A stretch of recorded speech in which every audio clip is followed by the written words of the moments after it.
नमो नमः। सुप्रभातम। पुनः आज 2022 बोर्ड परीक्षा है तो महत्वपूर्ण प्रश्न की कड़ी में आज दूसरा दिन मंगलम पाठ उपनिषद से ली गई है, जिसके रचयिता महर्षि वेद व्यास हैं। सिर्फ ध्यान से सुनने पर ही सारी चीजें स्पष्ट हो जाएगी।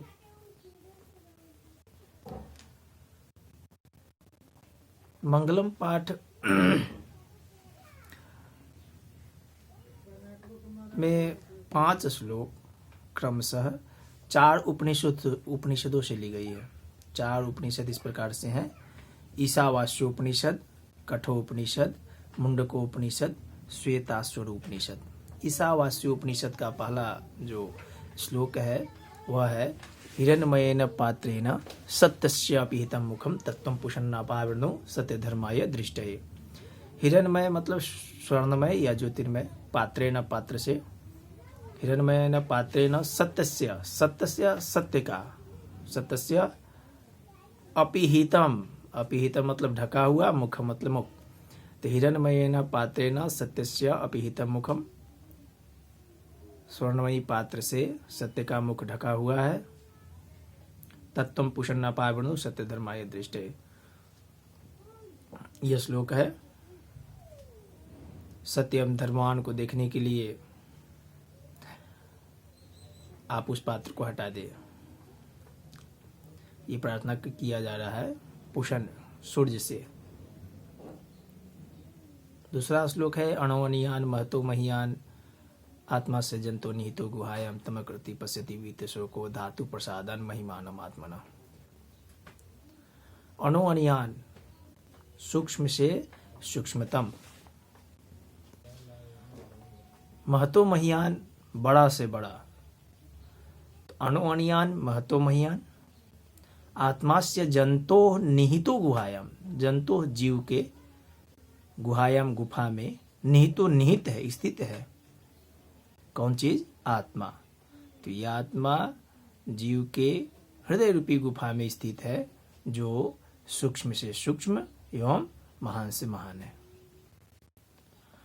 तमक्रतु पश्यति वीत शोको, इसे जानने वाले शोक रहित होकर के जानते हैं। धातु प्रसादान महिमानम आत्मन, धातु प्रसादात, उस तत्व के, आत्मा रूपी तत्व के परम पिता परमेश्वर की कृपा से उस तत्व को, आत्मा रूपी तत्व को जान पाता है और उसके माध्यम से अपने आप को जान पाता है। प्रश्न बनेंगे अणुअणियान का सूक्ष्म से सूक्ष्मतम कौन है? तो आपको लिखना है आत्मना। महतो महीयान का आत्मना ही वह। प्रश्न आगे है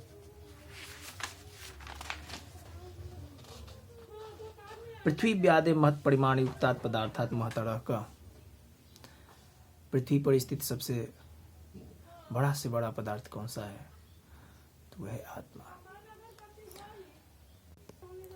उपनिषद के बारे में कही जाती है कि उपनिषद वेदांत दर्शन का आधार भी है। सर दर्शन के अंतर्गत वेदांत दर्शन भी आती है। वेदांत दर्शन का आधार है और शंकराचार्य ने आपको ईशावास्य उपनिषद पे अपना भाष्य भी लिखा था। तो ईशावास्य उपनिषद का मंत्र रहा हिरण्मयेन पात्रेण सत्यस्यापि हितं मुखं तत्त्वं पुषन्नापावृणो सत्य धर्माय दृष्टये। हिरण्य याद रखेंगे आप। हिरण्य शब्द से प्रारंभ होने वाले जो भी श्लोक मिल जाए तो आप ईशावास्य उपनिषद टिक लगाएंगे। ईशावास्य उपनिषद से इस भगवान, ये आप रखेंगे इसको दिमाग में, और हिरण्य, ये 2 चीजें। दूसरा जो आपने देखा कठोपनिषद से, जो मैंने श्लोक बोला अणुअणियान, तो आत्मा के बारे में कि यह महान है, बड़ा है या सूक्ष्म है, इसकी व्याख्या कौन सा उपनिषद करता है? तो आप लिखेंगे वहां पे कठोपनिषद। इसका श्लोक कौन सा है? तो अणुअणियान महतो महीयान। अणु शब्द याद रखेंगे आप, वहां से आप इसको क्लियर कर सकते हैं। तीसरा श्लोक है तीसरा और चौथा श्लोक ध्यान से देखेंगे। ये दो श्लोक जो है वह मुंडकोपनिषद से ली गई है। जैसे सत्यमेव जयते नानृतम सत्यम एव जयते, ये उक्ति भी है, प्रसिद्ध उक्ति भी है। सत्यमेव जयते, सत्य ही जीतता है, न अनृतम। अनृत मतलब होता है झूठ, और न अनृतम झूठ नहीं, मतलब असत्य नहीं। सत्य की विजय होती है, सत्य की विजय नहीं होती है। तो सत्यमेव जयते यह उक्ति किस उपनिषद से ली गई है? तो मुंडकोपनिषद, ये आप ध्यान में रखेंगे। मुंडकोपनिषद से यह उक्ति ली गई है, सत्यमेव जयते। और दूसरा श्लोक भी है, यथा नद्यः सिंधमाना, समयाभाव और कम समय होने के कारण ही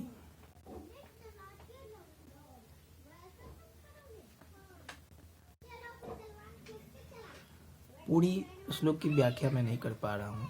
परीक्षा के दृष्टिकोण से यह वीडियो बनाई जा रही है, जिसमें आप सभी चैप्टर को आप देखेंगे।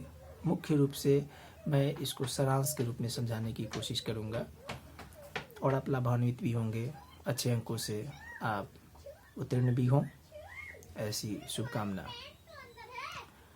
तो मुंडकोपनिषद में दो चीज़ें याद रखेंगे, एक यथा नद्यः, यथा से प्रारंभ होने वाला, और सत्यमेव जयते यह उक्ति। आप देखेंगे सत्यमेव जयते, सत्य ही जीतता है, ये उक्ति सभी कहते हैं। तो आप सत्यमेव जयते किससे है? मुंडकोपनिषद से। और यथा नद्यः सिंधमाना, सिंधमाना बहती हुई, यथा मतलब जिस प्रकार, नद्यः मतलब नदियाँ, तो जिस प्रकार नदियाँ बहती हुई, अस्तम गच्छन्ति नाम रूपे विहाय, अपने नाम रूप को छोड़ करके गिरती है खाड़ी में। कहाँ? नदियाँ। तथा विद्वान नाम रूपाद विमुक्त, उसी प्रकार से विद्वानगण, विद्वतगण अपने नाम रूप से, नाम एवं रूप से विमुक्त होकर के, अलग होकर के, परात् परम पुरुषम उपैति, उस परम पिता परमेश्वर को जानता है एवं उनके दिव्य स्वरूप का दर्शन करता है। और कठोपनिषद जो अनुयान की मैंने चर्चा किया, तो आप क्रम से याद रखेंगे। पहला ईशावास्योपनिषद से हिरण्मय, कठोपनिषद से अनुयान, आत्मा की विस्तृत वर्णन कठोपनिषद करता है। इस श्लोक में अनुयान करके जो श्लोक है, अनुअनिमान महतो मह्यान आत्मा से जंतो निहितो गुहायाम तमक्रतु पश्यति वीते श्लोको धातु प्रसादान महिमानम आत्मना। और तीसरा है मुंडकोपनिषद, जिसका आपने देखा। मुंडकोपनिषद में दो श्लोक है, इसको बार बार मैं कह रहा हूँ, मुंडकोपनिषद से दो श्लोक। तो कौन सा उपनिषद है जिससे दो श्लोक लिए गए हैं? यह कौन सा उपनिषद है जिसमें सत्यमेव जयते या घोषणा उद्धृत है? तो आप लिखेंगे मुंडकोपनिषद। मुंडकोपनिषद से इसमें दो श्लोक लिए गए हैं। सत्यमेव जयते याद रखेंगे, सत्यमेव जयते मुंडकोपनिषद का है। और जिस प्रकार से नदियाँ बहती हुई, मतलब विद्वान की, इसमें विद्वान की तुलना नदियों से की गई है। तो विद्वान की तुलना नदियों से किस श्लोक के अंतर्गत की गई है, या किस उपनिषद अगर पूछे तो आप लिखेंगे मुंडकोपनिषद। मुंडकोपनिषद। और अंतिम है श्वेताश्वर उपनिषद। श्वेताश्वर उपनिषद में वेदा हमेतम पुरुषम महांतम आदित्य वर्णनतम सह प्रस्तात्, ये श्लोक है। वेदा हमेतम तमेव विदित्वाति मृत्युमेति नान्यः पंथा विदति अयनाय, कहता है। आप बस इतना ही याद रखें, ज़्यादा कुछ नहीं। श्वेताश्वर उपनिषद जो है उससे वेदा हमेतम, श्वेताश्वर उपनिषद। क्रम से आप फिर से इसको देख लेंगे। पहला ईशावास्योपनिषद, ईश मतलब भगवान, तो उससे हिरण्मय, सत्य की परिभाषा उद्घाटित हुई है, सत्य। तो हिरण्य याद रखेंगे, ईशावास्योपनिषद। उसके बाद में आप कठोपनिषद याद रखेंगे, आत्मा की वर्णन। अनुअनियान प्रारंभ है, पुस्तक में देखेंगे। प्रथम पाठ के बाद द्वितीय पाठ पाटलिपुत्रम के बारे में ही आज हम चर्चा करेंगे। आप ध्यानपूर्वक कहानी की तरह इसे सुने। पाटलिपुत्रम, पाटलिपुत्र, तो 2500 वर्ष पहले का इसका इतिहास है। सभी कालों में यह अपना विशिष्ट महत्व रखता है। यह पाटलिपुत्र प्राचीन समय में इसका नाम था सबसे, यह पाटली गांव हुआ करता था जहाँ पे भगवान बुद्ध जो है बहुत बड़ा है। भगवान बुद्ध ने पाटलिपुत्र के बारे में कहा था कि यह एक दिन महानगर होगा, लेकिन 3 चीज़ों से हमेशा यह आक्रांत रहेगा। 3 चीज़ों से वह बोले थे, अग्निदाह से, कलह से, कलह मतलब झगड़ा, और बाढ़ से। ये 3 चीज से यह पाटलिपुत्र नगर हमेशा से आक्रांत मतलब परेशान रहेगा। यह पाटली गांव ही आज के समय में पटना है। तो पाटली गांव का क्रमशः इतिहास है कि पाटली गांव, उसके बाद में पुष्पपुर, कुसुमपुर, फिर पाटलिपुत्रम या पाटलिपुत्र और पटना। तो 5 प्रकार का यह चलता है, पाटली गांव, पुष्पपुर, कुसुमपुर, पाटलिपुत्र और पटना। 5 का क्रम से इतिहास बताएंगे। परीक्षा के दृष्टिकोण से बहुत ही महत्वपूर्ण रहेगा यह। पाटलिपुत्र 3 क्षेत्रों में, जैसे उद्योग क्षेत्र है, धार्मिक क्षेत्र है और राजनीतिक क्षेत्र में यह ख्यापित रहा है। प्राचीन काल में यहाँ पे विदेशी यात्री भी आते थे पढ़ने के उद्देश्य से, पढ़ने के लिए। ज्ञान की स्थली कही जाती है यह पाटलिपुत्र। कुछ विदेशियों के नाम है, जैसे इत्सिंग-फायान, मेगास्थनीज, वेनसांग। यही मेगास्थनीज से मुझे एक चीज याद आ रही है। यूनान का यह राजदूत था। इसने लिखा था पाटलिपुत्र के बारे में कि चंद्रगुप्त के समय इसकी शोभा एवं रक्षा व्यवस्था पाटलिपुत्र की बहुत ही उत्कृष्ट थी। यह लिखता है कौन? यूनान का राजदूत मेगास्थनीज अपने संस्मरण ग्रंथ में। संस्मरण ग्रंथ बोलते हैं डायरी को। आज जो हम लोग डायरी लिखते हैं उसी को संस्मरण ग्रंथ बोलते हैं। और एक और चीज जानकारी के लिए बता दें इतिहास के दृष्टिकोण से कि यह चंद्रगुप्त मौर्य जो थे उनका बेटा हुआ बिंदुसार, और बिंदुसार का बेटा अशोक। तो यूं समझे कि चंद्रगुप्त का जो 16 जनपद जीते हुए थे, या उन्होंने जो अपने जीवन में जितना बड़ा काम किया उसको सजाने संवारने का काम पोता किया अशोक। अशोक को प्रियदर्शी अशोक कहते हैं। तो प्रियदर्शी अशोक के समय में पाटलिपुत्र बहुत ही समृद्ध था, दिन प्रतिदिन समृद्ध होते गया। पाटलिपुत्र गंगा के किनारे, मतलब गंगा के किनारे बसा हुआ अद्भुत शहर है। उसके बाद में राजशेखर लिखते हैं कि अस्ति महितल तिलकम, ये श्लोक है। अस्ति महितल, तो आप याद रखेंगे, अस्ति महितल तिलकम, मही धरती, तिलकम मतलब तिलक। यह धरती का तिलक, जैसे पूरे शरीर में चंदन करते हैं ललाट में, उसी प्रकार से यह तिलक के समान था, केंद्र बिंदु था राजाओं के लिए। अन्य क्षेत्रों में भी पाटलिपुत्र का स्थान बहुत ही उत्तम रहा है। तो राजशेखर लिखते हैं अपने काव्य मीमांसा में, काव्य मीमांसा का नाम है कवि शिक्षा प्रमुख ग्रंथ। तो उसमें लिखते हैं कि यहाँ पे वर्ष वर्षा भी, व्याधि, पतंजलि, वरुचि आदि ऋषिगण जो हैं यहीं पे पढ़े और अपनी कीर्ति को पूरे जगह में फैलाए, पूरे संसार में। तो ज्ञान के क्षेत्र में था ही, अध्यात्म के क्षेत्र में, राजनीति विज्ञान और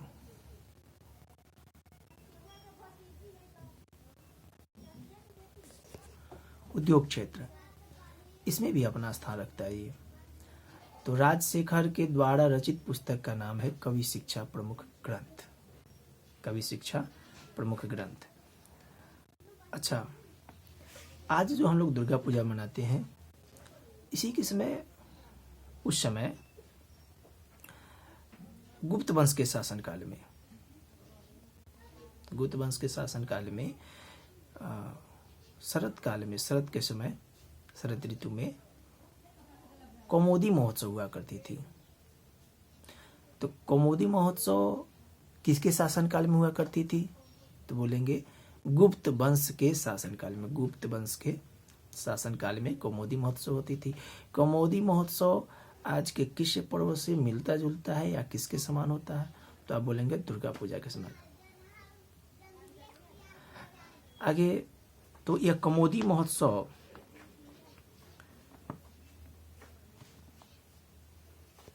तो प्राचीन काल की बातें खत्म हुई, मध्यकाल में आ जाते हैं। जिस प्रकार से इतिहास को 3 खंडों में बांटी गई है, प्राचीन काल, मध्यकाल और आधुनिक काल, तो प्राचीन और मध्यकाल की कहानी अब देखें तो मध्यकाल में यह 1000 साल तक जीर्ण शीर्ण अवस्था में रहा। इसका वर्णन हमें अन्य साहित्य ग्रंथों, पुराणों आदि में, मुद्रा राक्षस आदि ग्रंथों में मिलती है।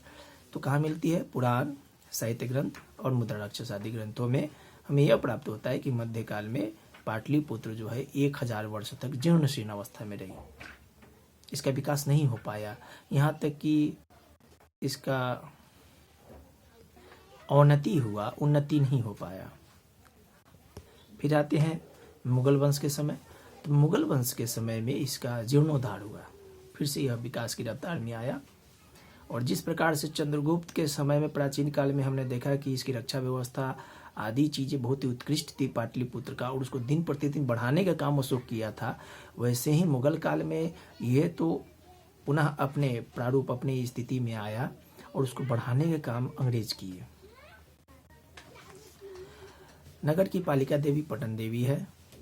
और एक और चीज़ बताना है आपको कि पतन हो गया था इसका मध्यकाल में, जो पतन हो गया पटना का, तो पतन शब्द से ही पटना निकली है। तो आप याद रखेंगे पटन, पतन, पतन मतलब जिसका स्थिति खत्म हो जाए, पतन हो जाए, खत्म हो जाए, तो उसका उद्धार हुआ। तो पतन शब्द से पटना बनी है। पटना की या पाटलिपुत्र की नगर पालिका देवी जो है वो पटन देवी है। यहाँ सिख के 10वें गुरु गोविंद सिंह का जन्म स्थान भी है पटना साहिब में, या प्राचीन पटना बोलते उसे। आपको वहाँ पे पूरे भारतवर्ष या विश्व से भी सिख संप्रदाय के साथ ही अन्य धर्म के लोग भी आते हैं। उनका जो जन्म स्थान है गुरु गोविंद सिंह का, वो आज गुरुद्वारा के नाम से प्रसिद्ध है। इतना ही नहीं, आज पाटलिपुत्र में दर्शनीय स्थलों की जो संख्या है वो भी कम नहीं है। दर्शनीय स्थल है जैसे गोलघर, आपको याद होगा कैप्टन गोल्डस्टी ने बनवाया था। तो गोलघर, तारामंडल, संजय गांधी जैविक उद्यान, मौर्यकालिक अवशेष भी स्थित है यहाँ पे। उत्कृष्ट संग्रहालय भी है, महावीर मंदिर है, सचिवालय है। साथ ही पटना का जो है इतिहास हमने देखा, किस प्रकार से पाटली गांव से लेकर पुष्पपुर, कुसुमपुर। अब पुष्पपुर, कुसुमपुर के बारे में थोड़ी सी बता दें हम आपको। पुष्प मतलब फूल होता है, कुसुम भी फूल का एक प्रकार है। फूलों का ज़्यादा उत्पादन होता था, अत्यधिक उत्पादन होने के कारण इसका नाम पुष्पपुर या कुसुमपुर पड़ा। पाटलिपुत्र भी फूल के नाम पे ही है। जैसे पाटल पुष्प होता है, पाटल पुष्प मतलब गुलाब का फूल, तो पाटल पुष्प के पुतली का रचना पर आधारित जो है इसका नाम है। मतलब पाटल पुष्प से ही, पुष्प से अर्थात गुलाब के फूल की रचनाकार अवस्थिति को देखकर इसका नाम पड़ा पाटलिपुत्र। तो पाटली गांव, पुष्पपुर, कुसुमपुर का आपने देखा। उसके बाद आपने देखा पाटलिपुत्र के बारे में। और पतन शब्द से पटना निकली है, ये देखे। आपने दर्शनीय स्थलों के बारे में जाना, 2 लेखकों के बारे में जाना, दामोदर गुप्त एवं राजशेखर।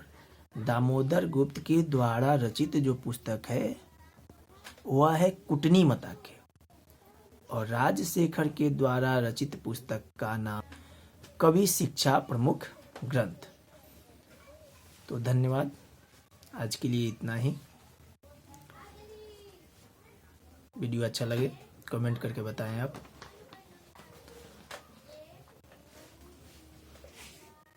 अन्य विद्यार्थियों के लिए उपयोग हेतु आप इसे लाइक कर सकते हैं, शेयर कर सकते हैं, सब्सक्राइब कर सकते हैं। धन्यवाद।